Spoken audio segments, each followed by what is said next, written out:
BTC is my plan A, B, C, D, and E. It's God hacking humanity. The Citadel isn't just a city. This is Bitcoin Camelot, just as pretty. Big old biddies. Welcome everyone to the #1 daily Bitcoin pod. In today's show, I'll be sharing the latest technical analysis as the market is crashing. We'll also be sharing why the market is crashing right now. Also breaking news, the Senate Banking Subcommittee is holding a hearing on Bitcoin and crypto legislation next week. Strategic Bitcoin reserve, let's freaking go. And the reason why the market is correcting right now is the Bybit exchange was hacked for over $1.4 billion worth of ETH-related tokens, and it has created a liquidity exodus as there's mass withdrawals on the exchanges. So I repeat, if you have any crypto on the exchanges, remove it to cold storage immediately. We'll also be discussing BlackRock's Bitcoin ETF surpasses 50% market share despite the 3-day sell-off, as well as Strategy announces $2 billion in convertible notes to buy more of the biddy. That's the Giga Chad for you.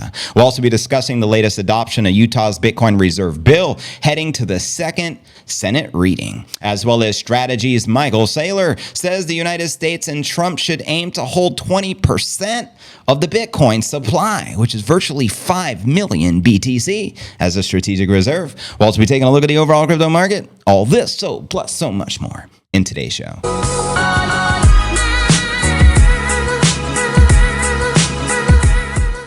But anyways, without further ado, if you're new to the stream, extremely important to smash the likes. Then go ahead, subscribe, and hit that bell icon, ring it, turn on all notifications to receive daily premium crypto newsletters every single day, 7 days a week, including TGIFs like today. Today is pod episode number 1912. I'm your host, JV. It's February 21st, 2025. Market has been correcting off the back of the news of the Bybit $1.4 billion hack, which we'll dive into here a little shortly. But first, let's look at the overall market watch. As you can see here on your screen, we got Coin 360 pulled up. Bitcoin is down 3%. We were 99,000. I thought we were about to recapture 100. Then the news broke of the hack. Unfortunately, it tanked the entire market as there's a mass exodus on the exchanges with withdrawals right now. We also have Ether down 3.6%, trading at 2,600. I believe it was 2,800 this morning when I woke up. XRP is down 6%, trading at $2.54. Cardano down 6%, trading at 76 cents as the majority of the market correcting in the red. Checking out coinmarketcap.com. The current crypto market cap sits at a staggering $3.13 trillion. With the Bitcoin market cap just shy of 1.9 trillion. We have 131 billion worth of volume for the past 24 hours. Bitcoin dominance back on the climb at 60.4% as Ether dominance remains stagnant at 10.2%. And checking out the crypto bubbles, we get a visual perspective on the daily. Like I said this morning, virtually everything was green, but welcome to crypto, mass volatility. It is what it is, as like 95% of the market is wreck city at this current moment. And checking out the monthly chart, not looking good at all. Some of the top coins down 40, 50 plus percent. Only a very small handful actually in the green for the past 30 days as the market has been corrective thus far this month of February. And checking out the Crypto Greed Inferior Index. Today we rose a little bit, back at a 55 greed. Yesterday was 49 neutral, then a 48 last week, and last month an 84 in extreme greed. And checking out the time chain calendar, we're currently on block number 884,739. We have 165,261 blocks to the next halving of 2028. And you currently exchange one fiat monopoly dollar for 1,049 sats. So stack the sats, put down the gats, and pick up some Bitcoin caps from my man Sergio over at bitcoincaps.net. Let me know what you think of the new caps. Seize the moment. But anyways, here's our latest astrology for the broskies. This headline here reads, Bitcoin faces 100,000 tests, and I'll be pulling up the live charts here in just a bit because obviously we've corrected quite a bit from the time this was published this morning. But the Bitcoin bulls fought for 100 G's today, February 21st. 2-1, that's a blackjack, baby. On the Wall Street Open, as the U.S. sellers sparked the volatility. Here you're looking at the 1-hour chart. So yeah, TradingView showed Bitcoin hitting 99.5. We were on the cusp of recapturing 100 Gs, and then we got word of the massive hack over at Bybit, which we'll dive into deeper here in a little bit. But nonetheless, quoting analysts here, Fire chart shows how the Bitcoin bid liquidity dynamics have been changing over the past few days to push the price up from the last dip. And the Bind CVD shows purple whales analysts leading this charge today. Whether this develops into a bull trap or a bona fide breakout remains to be seen, and clearly we corrected due to the results of the exchange hack, which again we'll dive deeper into in a bit. Keeping an eye on the liquidity dynamics around 100,000 for the purple whale. Order flow, follow thy whales. Popular trader CRG noted that the short-term battle royale revolved around the midpoint of the Bitcoin multi-month trading range, quoting analysts here.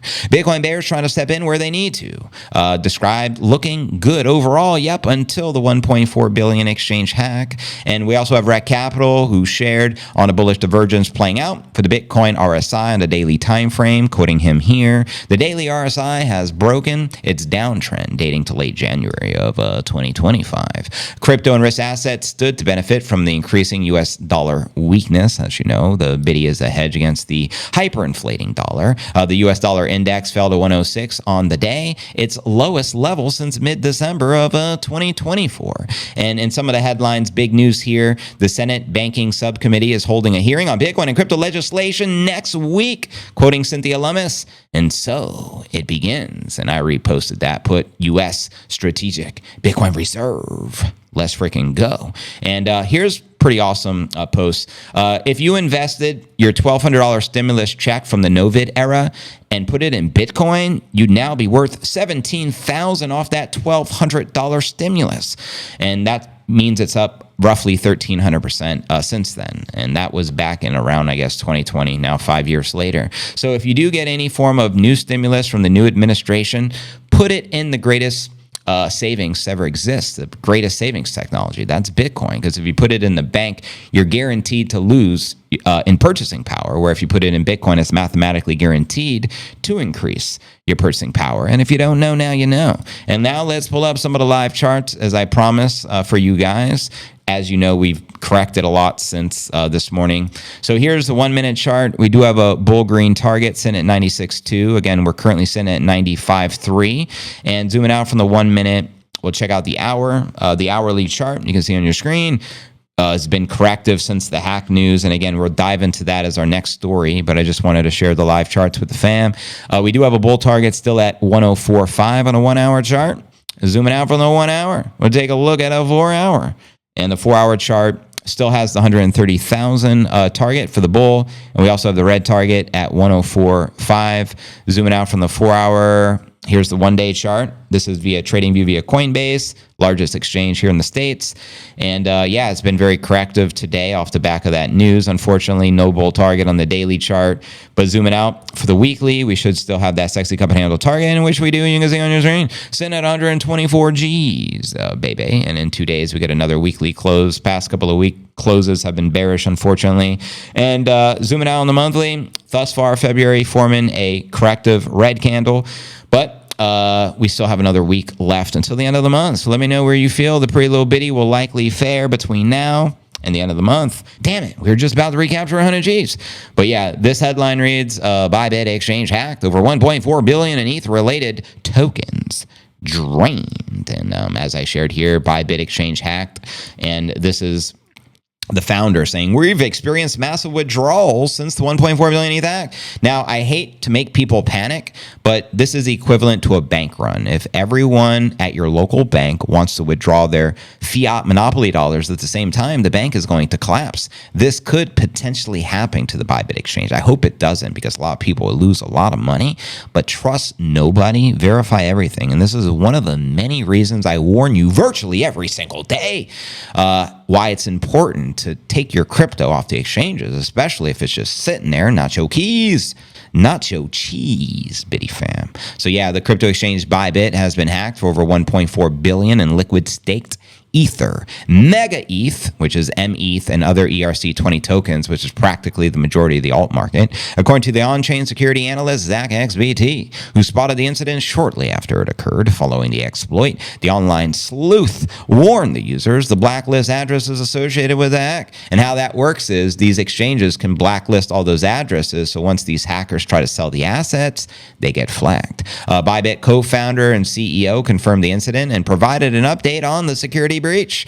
Zhao confirmed that a transfer was made from the exchange's multi-signature wallet to a warm wallet approximately 1 hour prior. The CEO said the specific transaction was masked to appear legitimate, but contained malicious source code designed to alter the smart contract logic of the wallet and siphon the funds. And just like that, here's what he reassured his customers. Please rest assured that all the other cold wallets are secure. Yeah, whatever.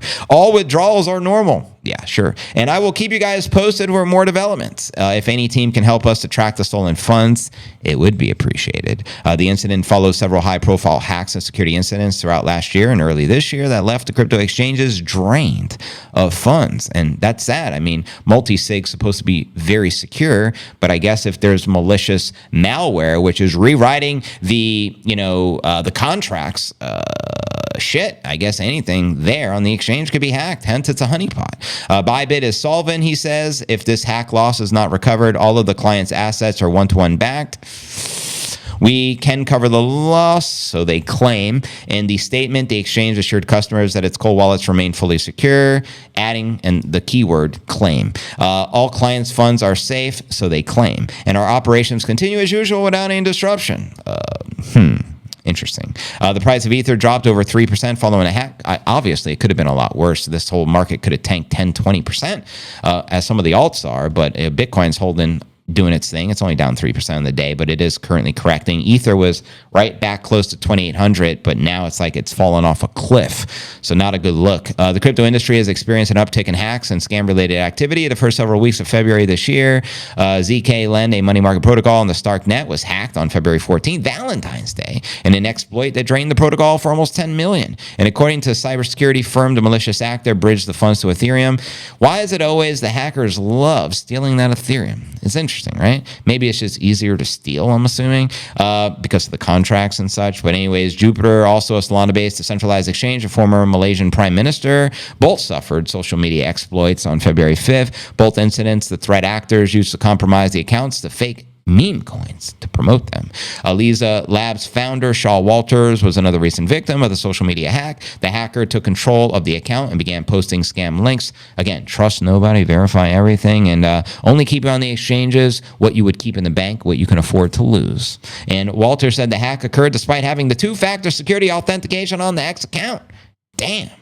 I mean, nothing is safe unless it's in cold storage, is my understanding of this. I mean, what are you going to do? But next story, here's the latest with the BlackRock. BlackRock Bitcoin ETF surpasses 50% market share despite the 3-day sell-off. That's right, and the crowd is going wild. The market share of the BlackRock Bitcoin ETF has grown over 50%, even as the Bybit ETF issuers experience the broader sell-off. BlackRock, as we know, is the world's largest asset manager, now holds $57 billion worth of Bitcoin, accounting for 50% of the holdings of all the U.S. ETF issuers combined, which collectively manages $112 billion.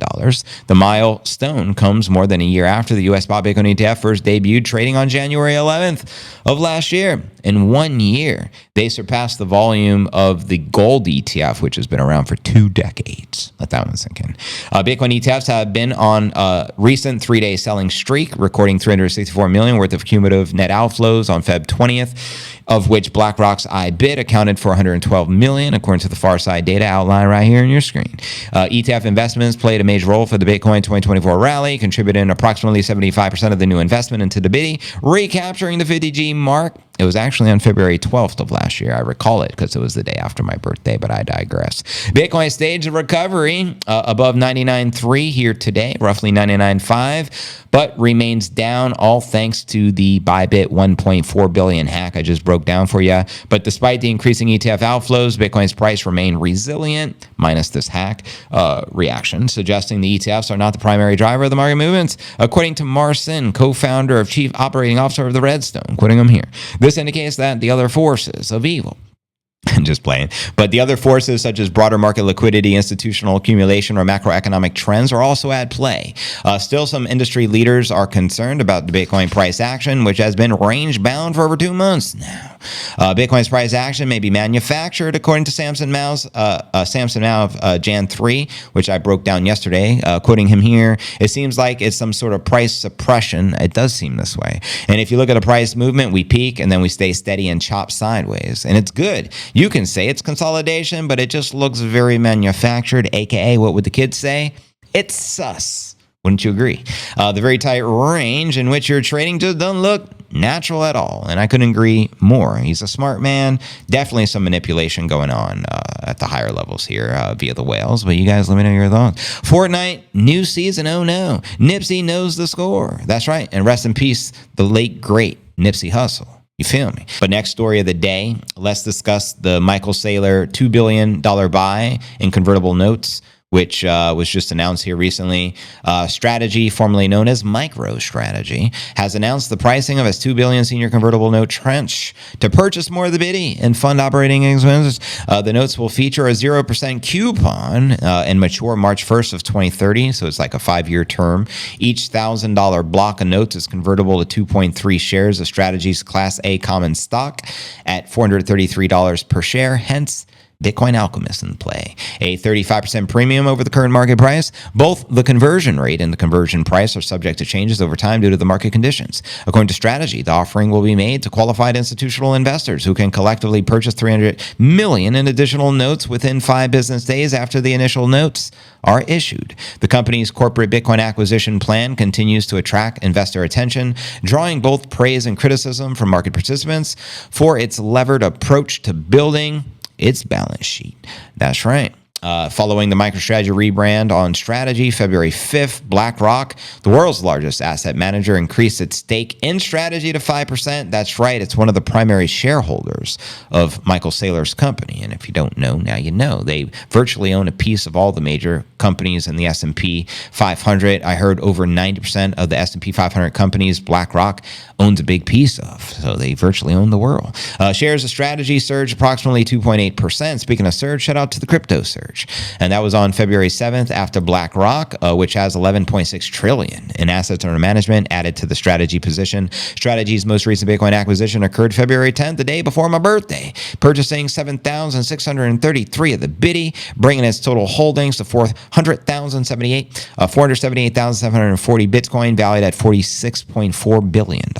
And according to the Saylor tracker, Strategy's sitting on unrealized gains of over $15 billion, and the tax man wants their cut. It's up over 49% on the Bitcoin investment.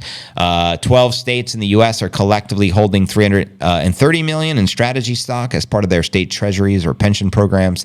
Meanwhile, California, Florida, Wisconsin, and North Carolina were amongst the U.S. states with the highest Strategy allocations into Michael Saylor's company. Strategy's Q4 2024 earnings report disclosed that Strategy purchased an additional 218,887 of the Biddy during Q4 of 2024. Jeez Louise. So within a 90-day period, purchased 218,000 Bitcoin, making it the company's most aggressive Bitcoin accumulation period on record. The aggressive buying also coincided with the $670 million net loss for Strategy in the first quarter of 2024. And if you don't know, now you know, broskies. But anyways, next story of the day, let's discuss the latest with Utah adoption. Utah's Bitcoin reserve bill heads to the second Senate reading. That's right.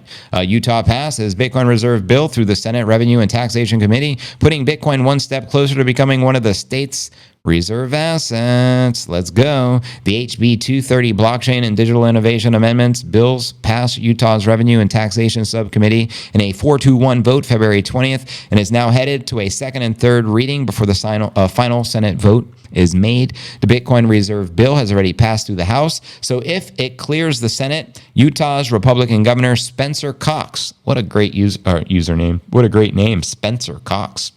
Very interesting. Would simply then need to sign the bill into law for Bitcoin to become the state reserve asset. I mean, yeah, let's go. All 4 senators who voted in favor of the bill were Republicans. Not surprised. While 1 Republican and 1 Democrat voted against it. 1 senator was marked absent. Interesting. Now, in order to become a reserve asset, a digital asset must have average a market cap of 500 billion, which ultimately means only Bitcoin is even qualified to become a reserve asset for the state there. Ether's market cap briefly surpassed 500 billion. That was all the way back in 2021. However, it only held above that market very shortly. And the bill also authorizes the state treasurer to engage in crypto staking, a feature that can't be used with Bitcoin directly, suggesting Ether and other proof of stake cryptos could be included in the future. The state treasurer may invest up to 5% of the digital assets in each of the 5 state accounts listed, which include the general fund budget, income tax fund budget, and the state disaster recovery accounts. The funds must be held with a qualified custodian or through an exchange-traded fund. If passed, the bill will take effect May 7th. So will Utah be the very first state of the USA to finally have a strategic reserve bill for the biddy? You guys let me know your thoughts. They're leading the way right now. Mormon land in the building. Utah has made the most regulatory progress of any of the U.S. states, and the Satoshi Action Fund CEO Dennis Porter recently tipped Utah to be the first U.S. state to adopt the Bitcoin Reserve. Let me know if you agree, citing the state's shorter legislative window calendar and political momentum. Meanwhile, we have Arizona, Illinois, Kentucky, Maryland, Montana, New Hampshire, New Mexico, North Dakota, Ohio, Oklahoma, Pennsylvania, South Dakota, and Texas, as well as other U.S. states that have introduced bills for a Bitcoin Reserve. It's now over 30, so more than half of the United States are proposing adopting Bitcoin some way, somehow. Meanwhile, U.S. Senator Miss Lummis is still trying to pass the Bitcoin Reserve bill at the federal level, in which she proposes the Bitcoin stockpile and buy like 1 million Bitcoin over the course of 5 years, which would be 200,000 purchase per year. But Michael Saylor has bigger ambitions for Trump, suggesting Trumpster purchase literally 20% of the Bitcoin supply. Is like 5%. What's that? Rookie numbers. Now for our feature story of the day, Strategy's Michael Saylor says the United States of America should aim to hold 20% of the Bitcoin supply, which would be pretty massive and absolutely a game changer. So shout out to the Giga Chad for proposing that. Let's break it down. Strategy founder Mikey Saylor has stressed the importance of America having a strategic Bitcoin reserve, suggesting it should buy up to 20% of the Bitcoin network. I believe that would mean approximately 5 million Bitcoin. Now, Cynthia Lummis's bill that she proposed wasn't as advantageous. She suggested just 5% of the supply, which would be approximately 1 million Bitcoin purchased over the course of 5 years, which would be an average of 200,000 Bitcoin being purchased by the United States or their treasury every year for 5 years. Michael Saylor's like, those are rookie numbers. Trump, let's get that mofo up to 20%. Quoting Saylor right here from a recent interview at the CPAC. There's only room for one nation state to buy up to 20% of the network. And obviously, I think it should be the United States of America. I think it will be the United States of America. So he believes they will actually do that. Now, could you just use your imagination how that would drive the Bitcoin price if Trump were to come out and say, you know what we're going to do? Not only are we going to stockpile the biddy as I proposed, but we're going to purchase 20% of the Bitcoin supply. Good Lord, 5 million Bitcoin over the course of 5 years, 1 million per year. Screw Cynthia Lummis's rookie numbers. Let's freaking get crack-a-lackin'. So yeah, this was Michael Saylor's speech in which he shared here from the conference, focused on Bitcoin freedom and economic empowerment. Let me know if you watched it. And I always include all the articles I'm reading from as resources in the show notes below the video in the description over on the YouTube and the Rumble. Just FYI, so you can watch that if you missed it. During the same interview, he also said the U.S. could own 20% of the Bitcoin network just like that. Clicking his fingers, just like that, before adding, the dollar would strengthen, the nation would be enriched. And the real promise is, if you own 46 million of the BTC, you're going to pay off the national debt. So the $1 million question becomes, is it something that they truly want to do? Or are they weaponizing that debt against the American people? Because if there's an opportunity to eliminate it completely just by owning 4 to 6 million Bitcoin, why wouldn't they do it? That's my question for y'all. Saylor also said the risk of not doing so would be that you wouldn't want the Saudis to buy it first. Let's remember, there's a lot of money out there, especially in the Middle East, the Kingdom of Saudi Arabia, as well as the Russians, as well as the Chinese and the Europeans. Again, only one country will be able to say, I have 20% of the Bitcoin supply. It can't happen to two countries. There's not enough Bitcoin to go around. So who's going to do it? Will it be the Trumpster? Let me know your thoughts. At the current prices, 20% of the circulating supply of the biddy is around 4 million coins, which would be worth roughly $392 billion at the current prices. It would be a significant investment given that comparatively, the U.S. Strategic Petroleum Reserve contains around 395 million barrels, worth only an estimated $29 billion. And when asked about the potential of including other crypto assets in the U.S. Strategic Reserve, Saylor avoided mentioning any other digital asset. Want to know why? There is no second best. Quoting him here. I think the key thing to keep in mind right now is that Bitcoin is a commodity, an asset without an issuer. There is no company, no individual, no country, no entity that can corrupt it. And it has reached the escape velocity. I repeat, it has reached escape velocity. Earlier in the conversation, Michael Saylor also spoke about the futility of trying to compete with the tech giants and monopolies as a company, sharing the following. Satoshi gave us a way out of the conundrum. Satoshi gave us a strategy that makes us a small company big and powerful and makes an individual more powerful than the state. That's right. It provides individual sovereignty to every individual who's willing to hodl. My recommendation, not investment advice, but hodl Bitcoin for a minimum of 8 years, which would be 2 cycles, and it will more than likely transform your family's destiny for the rest of your life and give you the financial, individual sovereignty. And if you hodl for 8 years, you'll then understand why you never sell your Bitcoin, in which Michael Saylor is famous for always saying. Now, Strategy, which rebranded from the MicroStrategy on February 5th, is the world's largest corporate hodler of the Bitcoin, the first publicly traded company to put a biddy on the balance sheet, currently holds 478,740 of the biddy, worth around $47 billion at the current prices. The firm's portfolio boasts a profit of 51%, or around $16 billion, with a dollar cost average purchase of $65,000 per Bitcoin. And he says he's going to continue to buy the top forever, which has helped boost the share prices by 360% over the past 12 months, making MicroStrategy, now known as Strategy, one of the best publicly traded companies that are, on the S&P and all that kind of stuff in the index. He also said the global capital was flowing into the cyberspace, going from physical to digital, flowing from the 20th century to the 21st century. Quoting the GigaChat again, the 21st century is going to be 1 billion. AIs are thinking 1 million times a second. And what are they going to be using to move their money around? They're going to use digital money because they can't get a bank account. And let's not forget, Bitcoin's banking the unbanked. How many people around the world don't have access to their own bank account because they don't want their business, these damn banksters? Well, Bitcoin is the game changer, continuing to change the game. What are your thoughts with his proposal of Trump and the USA not only stockpiling the Bybit, but purchasing 20% of the circulating supply and being the one nation to lead the rest of the world? Let me know your thoughts, and I'll read these comments out loud. Welcome everyone to the live stream.